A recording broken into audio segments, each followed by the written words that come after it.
Here. Steve Bishop? Here. Dan? Here. Sorry, I remember. It's okay. Peter Stewart? Here. Here. Paul Bissonnette and Jim Morrison. Here. Okay. The first item is Ampion Fuel Cell Technology.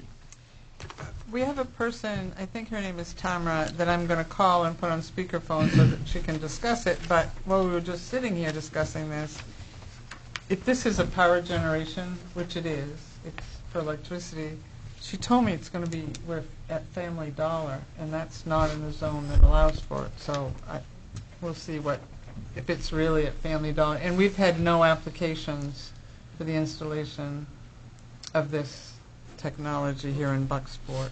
What do you mean by at Family Dollar? That's what she said, at Family Dollar, at Dollar General, Family Dollar in Hamden.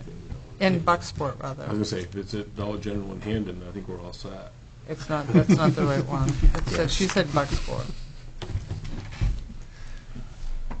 Nice screen, nice setup we got here, though. It's very nice.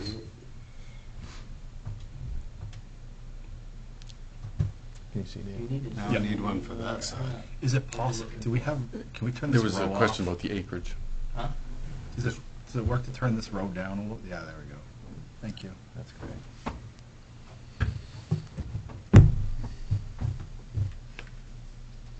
Oh, you just got to get up and show off, Luke. Hi, this is Let's see, Sue I Lassard guess. from Bucksport. I'm going to put you on speakerphone so that you can talk to the council about the Ampion fuel cells. Hold on. Mm-hmm. There you are. Hello? Hello. Can everybody hear me? Yep. Yes. Hi, thank you so much for taking the time to have me today. And thank you so much for just really opening the floor for consideration for this project and for these projects. I know that talking to Sue, that you had been approached before about these sort of renewable energy projects, and for one reason or another, you guys have decided to wait. So I really am appreciative to get this opportunity to present what Ampion is doing in Maine. So thank you. So my name is Tia Westone, and I am actually a housing and property management specialist with Ampion. So a lot of my work does typically revolve around property management and housing organizations. And the work that we've been doing in Maine has been really exciting because we've been listening to some of the feedback that is happening on the floor, on the ground in Maine regarding tension around solar and solar farms, and the wind turbines that are being put up and some things like that that might be affecting people's opinions about these renewable energy efforts. And so Ampion is excited to be working with a company called Bloom in implementing what's called fuel cells, which are very compact energy sources, clean energy sources that produce clean energy around the clock, addressing some issues that happen with traditional solar, which is typically the energy output of solar is very much dictated by the weather, and so you have what's called a seasonal curve. We don't have more production in the summer and spring and then less in the winter and fall, which kind of makes, the reliability of that energy output, really kind of in the hands of the elements. Whereas these fuel cells, they operate 24 hours a day and they put out a consistent output of energy. They don't require any sort of clear cutting of space because they're compact enough that they can be put in the back of a building, a large building, or on the side of a building, and most people won't even notice that they're there. So that's pretty much the projects that we're working on. And the good thing about these projects is they're coming at the best time right now in Maine. As many of you probably know, the Versant utility has released a 40 to 43% increase in their utility rate. A lot of this has to do with the volatility of the fossil fuel market in the New England states. I myself am calling from Massachusetts, and we have the highest utility rates right now in the New England states. And when I tell you it has been a struggle financially just on the utility end, it's been crazy. But the renewable energy program in Massachusetts has been absolutely paramount in helping to reduce costs for homeowners and a lot of businesses in the area. So, Maine is really just kind of following suit to what Massachusetts and New York have been doing to kind of really help stabilize some of this cost increase. And the honest truth is there doesn't necessarily seem to be a clear indication that next year is going to be any better in terms of utility rate increase, at least from what we've seen in the industry. So it's a really good time to start to look at how these programs are put together to really kind of help counteract what is something that's really hard to control right now. So in broad strokes about the projects and the program and what they entail, it's a 12 to 15% savings on the utility bill based off of size. There is no cost to join or participate, and there are no installation fees on your end. Bloom is the developer. We are the administrator. So Bloom goes through a process of getting these things approved with the Maine Public Utilities Commission and to whomever and wherever the location of these sites will be set up. Amphion doesn't have anything to do with that, so I can't really speak too much about the process. But I do know that one site was selected to be in Bucksport, so there will be a fuel cell project, or at least a fuel cell project is slated to be built there in Bucksport at the Family Dollar, which is great because then at least you know where it's coming from. In addition, there is no real fees to cancel. We do have what's called a notice to cancel, which is a time frame that is allocated to each subscriber in the Versant area for the Bloom projects for letting us know that for whatever reason you might have to close an account or remove a certain amount of your allocation, or even if you want to cancel altogether for whatever reason, we give you guys a amount of time to replace those the asset, or we can find a replacement for the amount used, and then there will be no penalty fees applied. In the event, worst case scenario, and this is something that Bloom has implemented that Amphion really has done our best to make as palatable, I should say, to the customer as possible. In the event that there is a fee for not being able to find a replacement, which typically has not historically been an issue, but if there is a fee, that fee is only, let me make sure I am quoting this properly, 0.0025 cents per kilowatt hour that's being replaced, which usually equates to less than a year's worth of the savings that you would have already gotten from the program. So there's not any sort of exorbitant crazy fees or anything like that that you would find with like a third-party supplier. No, we try to make sure that if there is a fee at all, that it is something that you can just pull from the savings that you've accrued through the program itself. The contracts are about 10 years as opposed to 20. And we can go as low as a 5-year. The solar developer Bloom has agreed to a 5-year contract. However, if you do a 5-year contract, then in order to balance out the savings aspect, it would have to be a 10% savings. So I honestly, with a 10-year contract with no real penalty fees, I would say it's probably best to go with the 12 to 15% savings and just do the 10-year contract without having to worry about too much other fees.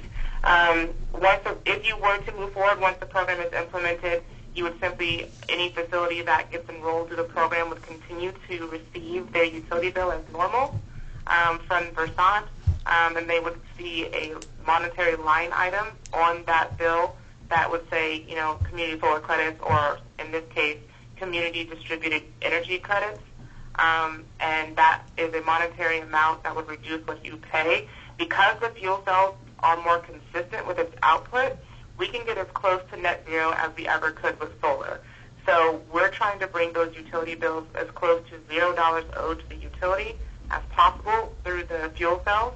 and then Amphion would invoice you for the cheaper energy at that at the rate for those credits. So if it's a 12% savings, it's 82 cents per every dollar that's applied, thus giving you that savings. And so that's how the savings works out, and that's how you would essentially be reducing your cost every month while with the program. I know I spent a lot of information just now. I didn't know how much time I had, so I wanted to try to get through as much vital information as possible. But does anyone have any questions about anything I shared?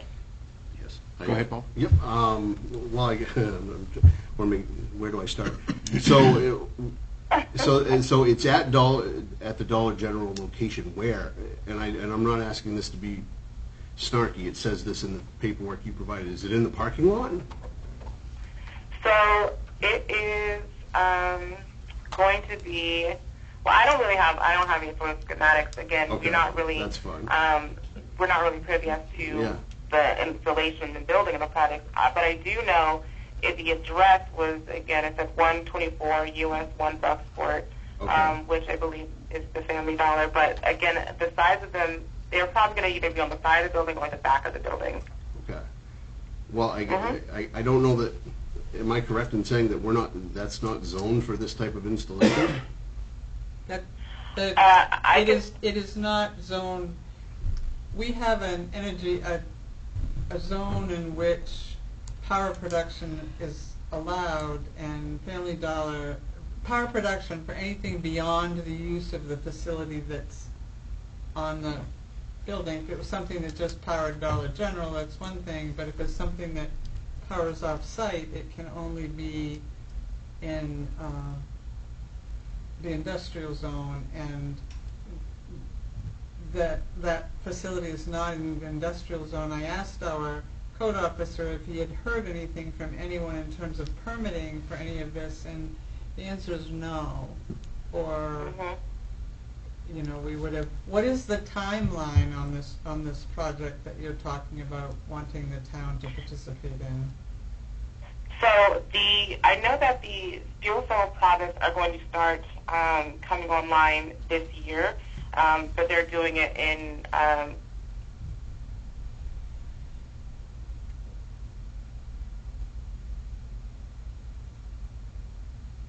Hello? I think we lost her. We lost it.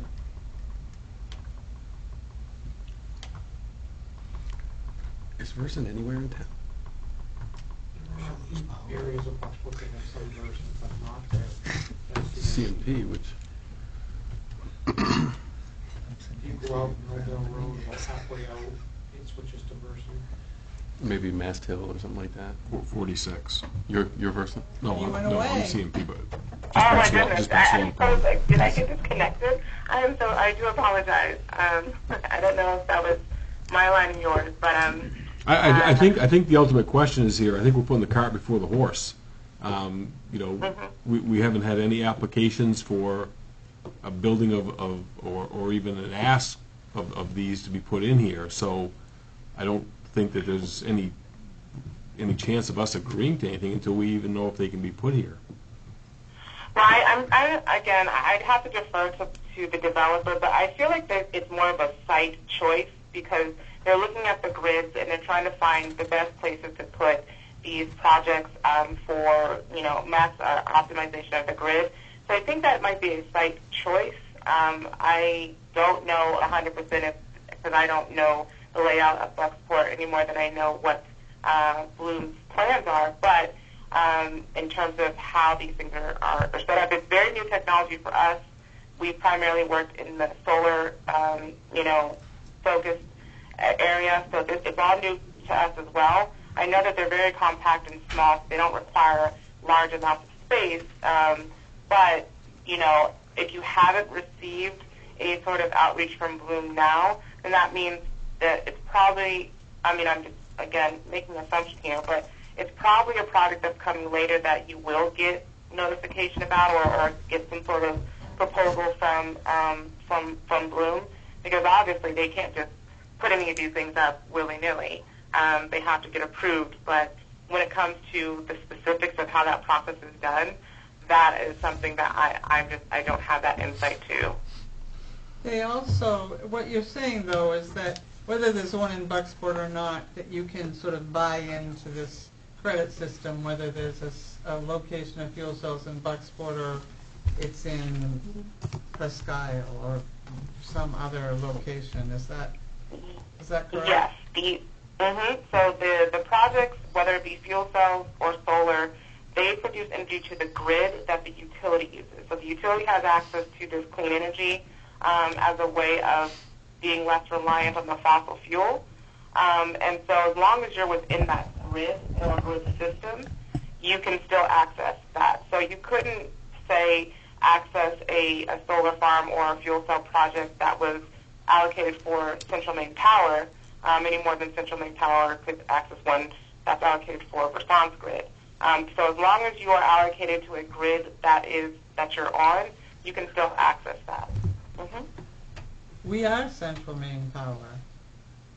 Oh, you are CMP. I'm sorry, I was confusing Central Maine Power and Response. I'm not from Maine. I do apologize. But yes, they work the same way.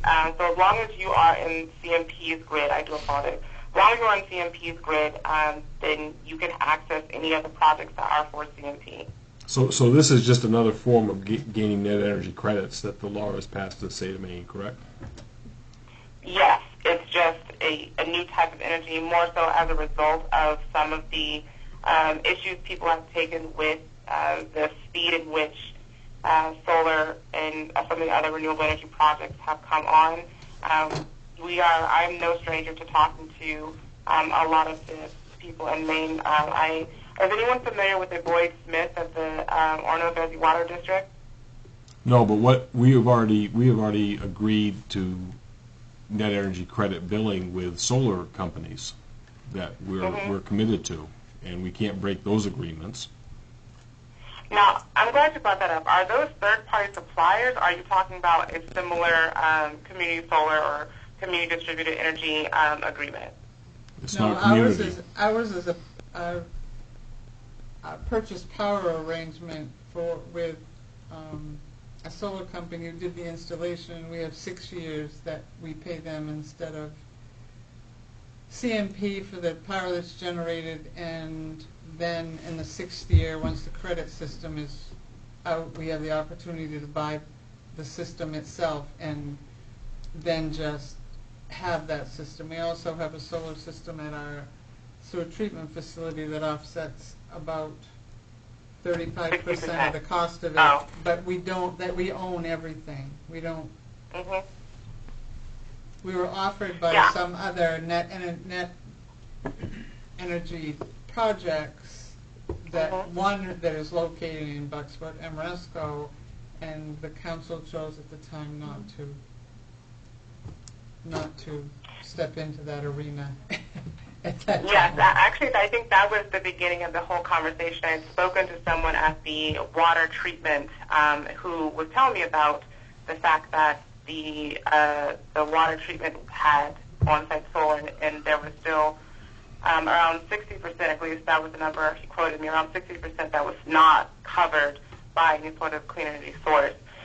From my knowledge, you can, depending on the arrangement, you can participate in multiple clean energy programs. It really kind of just depends on how they're set up. But if you have, say, a third-party supplier, for instance, you can still participate in community solar because it depends on the type of program that you'd be entering into. So there are two different types. There's a volumetric type, there's a monetary type.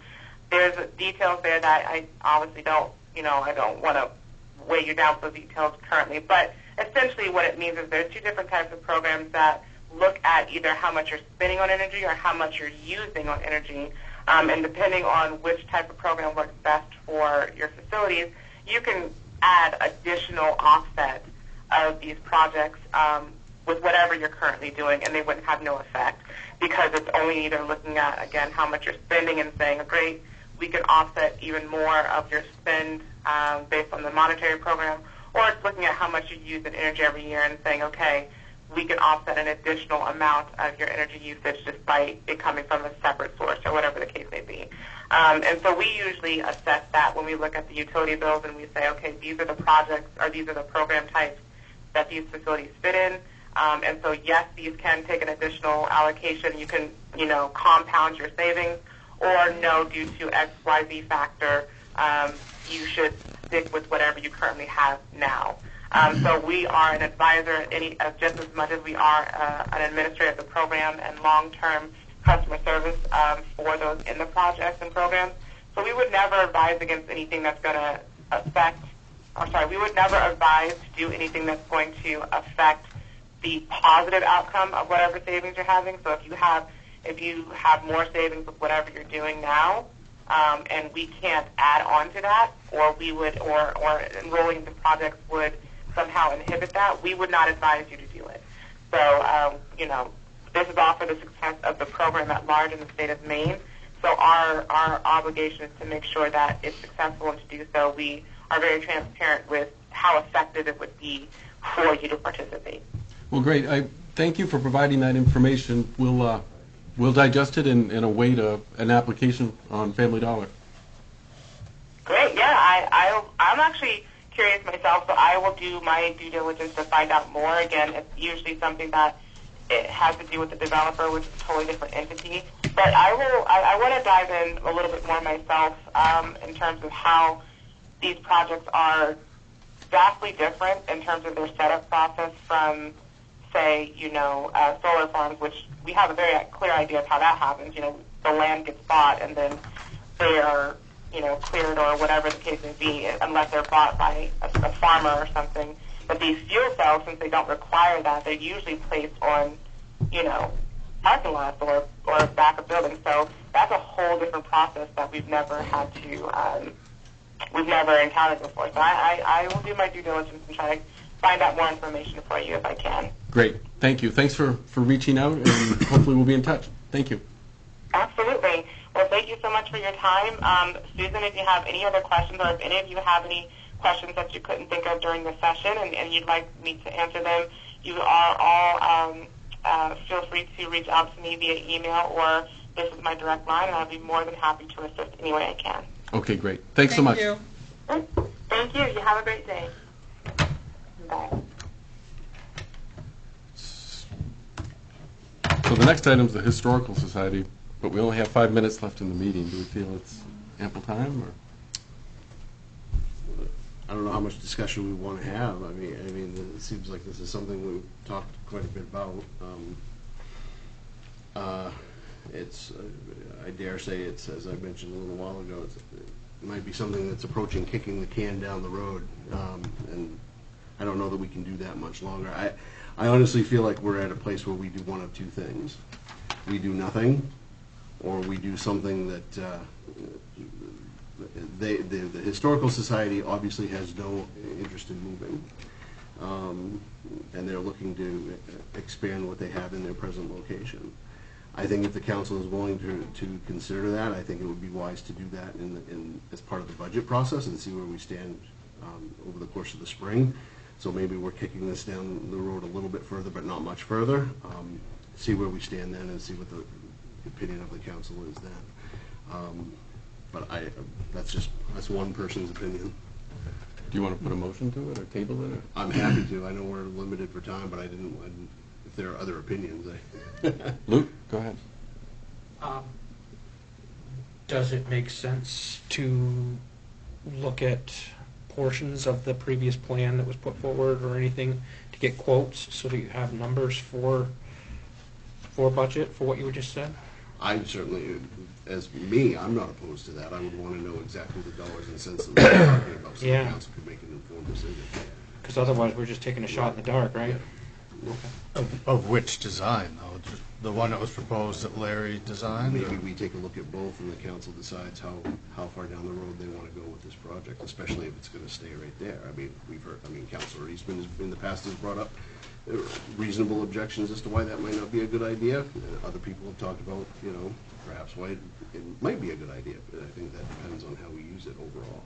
Well, and if we could get the organization as a group to come in and talk about their capacity and how they're going to I mean, I still question how they're going to be open, even as much as they are, if they're talking about 2 facilities. Yeah, I agree. And that's, you put a hole in Main Street, there's businesses that have a hard time because there isn't enough retail square footage for a vibrant Main Street, and we're committing it to something that's not going to be open. Would it be open if it was heated and No, conditioned? they said no. It would have to be part, see, that's the thing, my thinking on that is if you do commit to it, it's a multi-use situation. You have the historical society in one part of whatever development happens there, and then there are other things occurring. The more than $64,000 question then likely then becomes, is that something that the council and the community wants to do? And does the town want to own another building? Exactly. And we did take a vote at the economic development level, and it wasn't, it didn't pass. But if we want, we can table it for now and pick it back up in budget season. And, maybe there can be more of a discussion about other alternatives at the same time, as far as the American Legion.